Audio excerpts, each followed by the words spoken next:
दोस्तों अब हम लोग ग्रीक का सेकंड लास्ट पढ़ लेते हैं। तो ये आईवी से जुड़ा हुआ होता है दोस्तों। एक एकदम बिल्कुल आसान सी डेफिनेशन में बता दूं।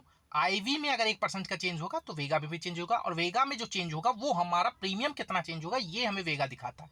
आईवी के 1% के चेंज के ऊपर ये वेगा की वैल्यू चेंज होती है, और वेगा की जब वैल्यू चेंज होती है तो ये क्या कहते हैं, इसमें प्रीमियम में चेंज हो जाता है। इसकी डेफिनेशन थोड़ा सा मैं बता दूं आपको। ऑप्शन ट्रेडिंग में वेगा एक ग्रीक लेटर से लिया गया है।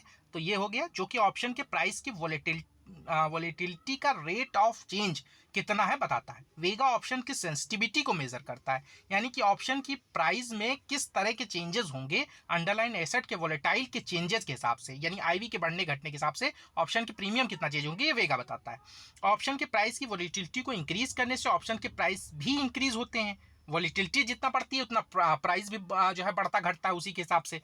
और इसके अपोजिट वॉलेटिलिटी के डिक्रीज होने से ऑप्शन के प्राइस भी डिक्रीज होते हैं। ठीक है, अगर ऑप्शन के प्राइस बढ़ रहे हैं तो आईवी जब ज्यादा होती है दोस्तों किसी भी कॉल की या पुट की, तो वो चेंजेस आपको जो है प्रीमियम में भी नजर आते हैं। ठीक है, क्योंकि वेगा पॉजिटिव वैल्यू को रिप्रेजेंट किया जाता है, क्योंकि ऑप्शन के प्राइस में वॉलेटिलिटी के बढ़ने से ही ऑप्शन की प्राइस बढ़ सकता है। वेगा का वैल्यू ऑप्शन की मैच्योरिटी और स्ट्राइक प्राइस के ऊपर डिपेंड करता है। मैच्योरिटी मतलब एक्सपायरी डेट कब होनी है उसकी। जनरली जो एटीएम के होते हैं उसका वेगा सबसे ज़्यादा मैक्सिमम होता है, और ओटीएम और इन द मनी की आईटीएम के वेगा वैल्यू कम होती है।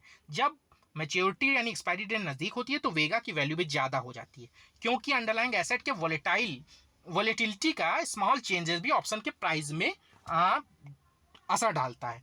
तो जैसा कि हमने देखा ही था, पहले भी पढ़ा था कि जो एक्सपायरी के नज़दीक होता है तो प्रीमियम के चेंजेस ज़्यादा होते हैं, क्योंकि और भी ग्रीक्स जो है उसमें काम करने लगते हैं, सब एक साथ काम करता है दोस्तों, तो इसलिए वो चेंजेस होते हैं। अब वेगा का सीधा सा परिभाषा तो हमने पढ़ लिया कि 1% अगर आईवी चेंज होगी तो वेगा चेंज होगा, वेगा चेंज होगा तो उससे क्या प्रीमियम में फर्क आएगा ये हमें बताता है। तो उसकी कुछ कैलकुलेशन होती है। मान लीजिए आईवी आपकी आप ही चल रही है दोस्तों 11 चल रही है, ठीक है। अब 1% आईवी अगर बढ़ गई है तो ये क्या हो जाएगी, टोटल 12 हो जाएगी। अब 12 हो जाएगी, और प्रीमियम मान लीजिए इस समय कितना चल रहा है हमारा, मान लीजिए सपोज 28 रुपए चल रहा है, ठीक है।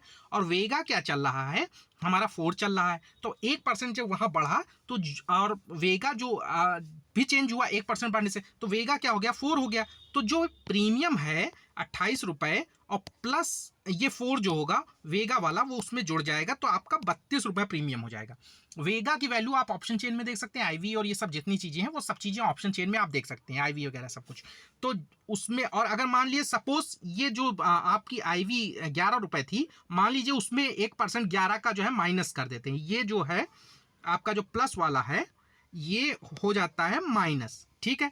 तो ये जो आपका 11 है 12 हो गया था, वो आपका घट के 10 रुपए रह जाएगा। अब प्रीमियम में क्या, मान लीजिए ये वेगा हम 4 ही रखते हैं, तो ये जो आपका जो है ये ऐड हो गया था प्रीमियम, वो इसमें से माइनस हो जाएगा, और ये जो 32 था आपका वो 24 रुपए हो जाएगा। यानी आईवी अगर घटी तो ये जो वेगा की वैल्यू होगी वो प्रीमियम से हम डिक्रीज कर देंगे। आईबी जितनी 1% बढ़ी तो जो वेगा की करंट वैल्यू होगी उसको हम प्रीमियम में ऐड कर देंगे, बढ़ने पे ऐड कर देंगे प्रीमियम में, और वेगा की जो भी वैल्यू होगी उसको ऐड कर देंगे आईवी के बढ़ने पे, और जो पता चल जाएगा वो एक्चुअल प्रीमियम क्या हो जाएगा, यानी 32 रुपए उस समय हो जाएगा अगर बढ़ेगी 1%, और पहले से हमको पता चल जाएगा। और अगर घटेगी 1% आईवी मान लीजिए घट जाती है, तो हम ये जो है क्या नाम है वो जो करंट वेगा की वैल्यू होगी वो हम इसमें से माइनस कर देंगे, तो हमें पता चल जाएगा दोस्तों। तो बहुत ज़्यादा इसमें कोई टेंशन वाली बात नहीं है, सब कैलकुलेट कर देंगे। ये थोड़ा सा टिपिकल रहेगा, ऑप्शन समझना इतना आसान नहीं है दोस्तों। कई बार आपको कोर्स को देखना पड़ेगा, कई तरीके से पूछना पड़ेगा, मुझसे अगर ज़रूरत हो तो पूछ लीजिए, या आप और सर्च करके अपना जो है गूगल पे और चीज़ें देखिए, कई तरीके से देखिए। तो जब आप बहुत बार देखेंगे एक चीज़ को तभी ये समझ में आता है, वरना नहीं आता। अब एक लास्ट दोस्तों जो है क्या नाम है बचता है, रोहू बोलते हैं इसको।